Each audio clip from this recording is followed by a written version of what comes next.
noite que Deus mandou te avisar que Ele já está começando a mexer na estrutura, porque você é semente e você nasceu para dar certo.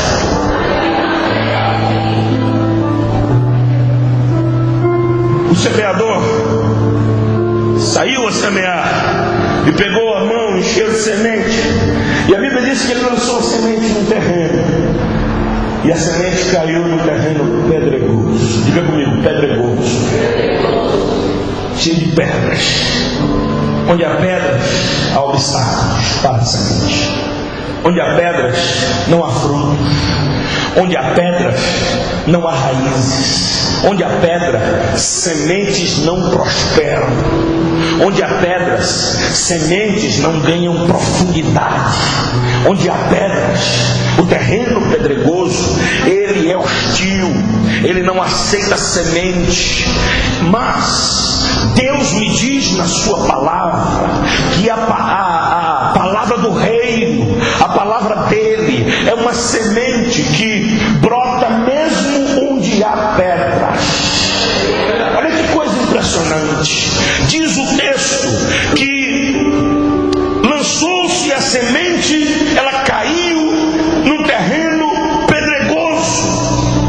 Fala de um terreno com 3 características. Diga comigo: duro, seco e quente. Porque o sol durante o dia aquece a pedra, então a pedra esquenta. Eu não sei se você já teve a oportunidade de pisar com os pés descalços numa pedra ao sol do meio-dia. Não há semente que resista ao calor do sol, principalmente porque a pedra faz com que o calor mate a semente na base.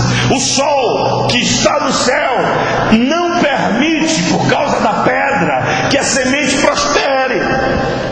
A semente foi lançada, diz Jesus, e caiu no terreno com essas 3 características. Era duro demais, era seco demais e era quente demais. Então, essa é uma terra improdutiva. Quantas sementes de Deus têm sido lançadas no seu coração, irmão? E eu quero falar para você nessa noite: quantas sementes de Deus foram lançadas na tua vida e o teu coração, por causa de uma série de fatores, se tornou improdutivo?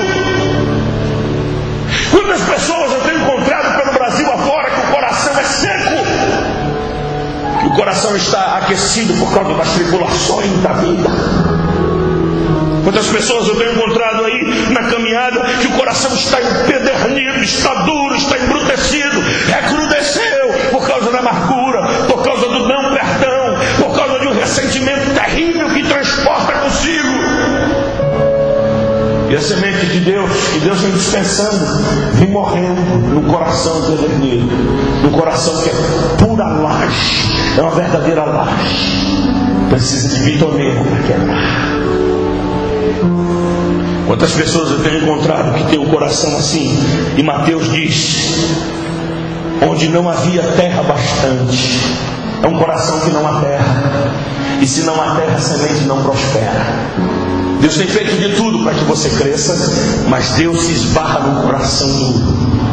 Deus tem lançado pelo Espírito dele sementes prósperas no seu coração, mas quando a semente cai, não tem terra o bastante. Ela até se acolhe aí no pouquinho de terra que o vento trouxe, no pouquinho de terra que se ajuntou aí pelo tempo. A semente fica ali e ela vive o processo de germinar, de morrer. Ela morre e ela eclode enquanto vida, enquanto força, na sua pujança. Ela sai para fora, permita a redundância. Mas quando ela tenta encontrar raízes, quando ela tenta fincar as bases para se firmar, e quando ela caminha na direção do sol para o crescimento, ela não encontra base nem estrutura para se aprofundar.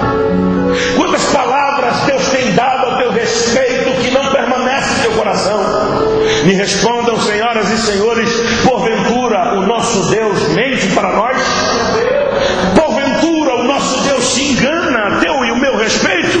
E se Ele disse que vai te dar vitória, que é contigo, por que você se esquece disso tão rapidamente?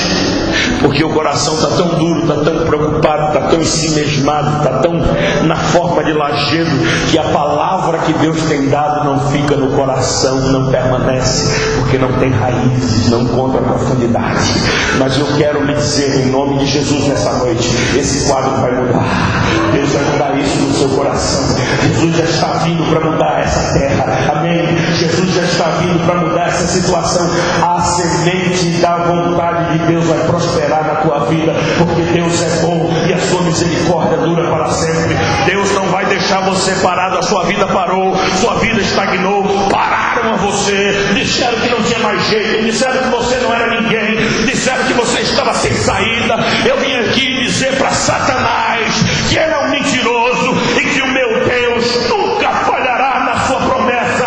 Deus vai te levantar, Deus vai entrar com providência na tua casa, Deus vai entrar com providência de cura, de restauração de vida. A terra vai produzir, porque Deus é Deus. E se você crê nele e na sua palavra nessa noite, abra o seu coração e glorifica ele. Aplauda o Senhor mais uma vez. Deixa Deus ser Deus na tua vida. O diabo é um mentiroso, mas a palavra de Deus dura para sempre. Se Deus disse que é contigo, não se esquece disso. Não deixa morrer essa semente, não deixa parar. Quebranta o teu coração. E a palavra de Deus diz: se ouvirdes hoje a minha voz, não endureçais o coração, porque o coração pode virar pedra. Esse negócio de homem pedra é só para o Quarteto Fantástico, meu irmão. É uma coisa, né? Que é todo de pedra. Deus não quer isso para você. Observem, por favor. Marcos diz: não havia muita terra, era um terreno sem terra, e não tinha terra profunda. Tinha uma areiazinha, mas não tinha profundidade. Quantas vezes nós temos nos deparado com crentes sem profundidade na igreja?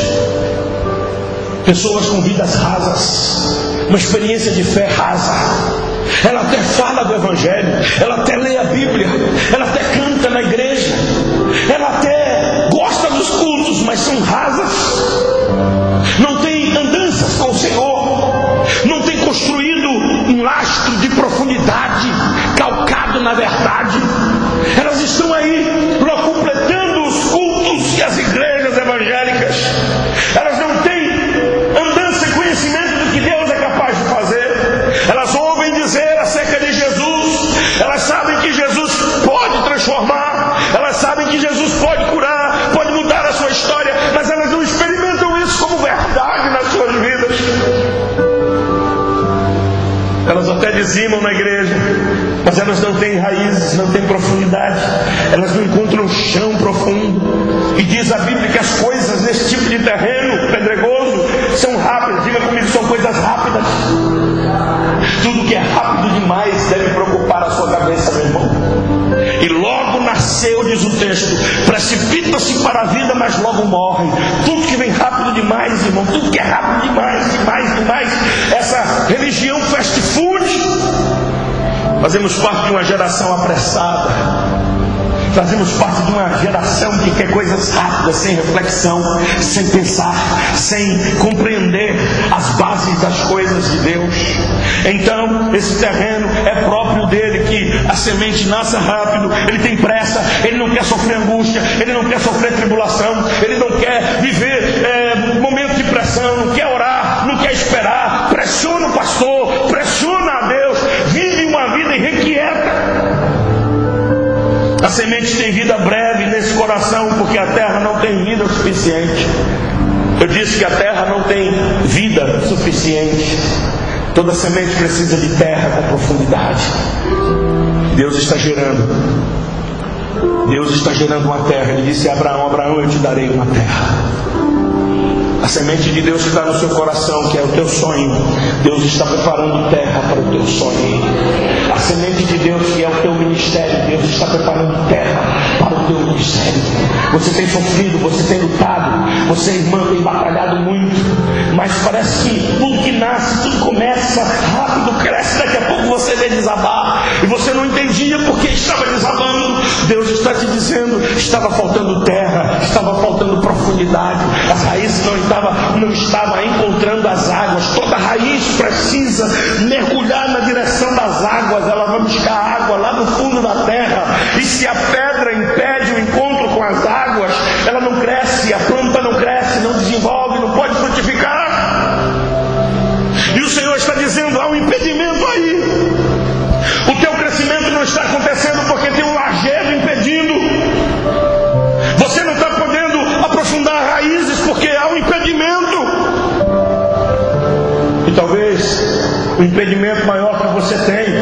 porque você é alguém que não consegue perdoar a quem te feriu.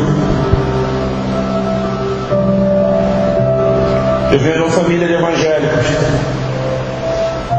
Meu pai era evangélico, deixou a igreja, tornou-se pai de santo. Com 12 anos de idade, até os 12 anos de idade eu bebia de cair na rua. Meu irmão mais velho me pegou várias vezes para casa, bêbado, pendurado nas costas dele. Quantas vezes um vazio profundo no coração. Aos 12 anos de idade eu fui morar com meu pai na cidade de Campinas. Eu contraí um câncer no sangue, leucemia. E eu era raquítico, seco, magro. Fui morar com meu pai. Meu pai era um homem que ficava possesso no apartamento. Ele servia aos demônios. Eu cresci na minha adolescência vendo meu pai com muita agressividade. Meu pai batia nos meus irmãos, eles sangravam pelo ouvido. A minha casa era uma falta de paz muito grande. Com 14 anos de idade, eu entreguei a minha vida a Jesus. Jesus mudou a minha sorte no dia que eu entreguei minha vida a Ele. Ele me curou do câncer. Você pode aplaudir ao Senhor nessa noite. Jesus me curou do câncer. Mas faltava ainda uma coisa. Eu me arrastei durante anos, pastor Cássio, porque eu não conseguia perdoar meu pai. E agora eu comecei a transferir para Deus toda a minha raiva, toda a minha fúria, toda a minha ira. Eu culpava a Deus pela má sorte que eu tive, pela família quebrada que eu tive. Minha mãe era uma crente, uma mulher que orava. Até o dia que o Senhor me levou para o seminário em Pindamonhangaba, 8 anos depois que eu deixei a casa do meu pai. Eu estava na cidade de Campinas, voltei para lá, estava trabalhando numa igreja com 15 mil membros, estava na secretaria da igreja, mas o meu coração estava duro, empedernido, não havia mudança na minha vida, eu não conseguia perdoar. Quantas noites acordado, rolando na cama de um lado para o outro, lembrando do passado. Meu pai me dava murro nas costas, eu ficava estatelado na sala chorando e mudo. Quantas vezes ele me bateu na cabeça, eu saí voando e bati a cabeça na quina da parede e caía. Ele se aproximava de mim e dizia: não chore porque você não apanhou ainda.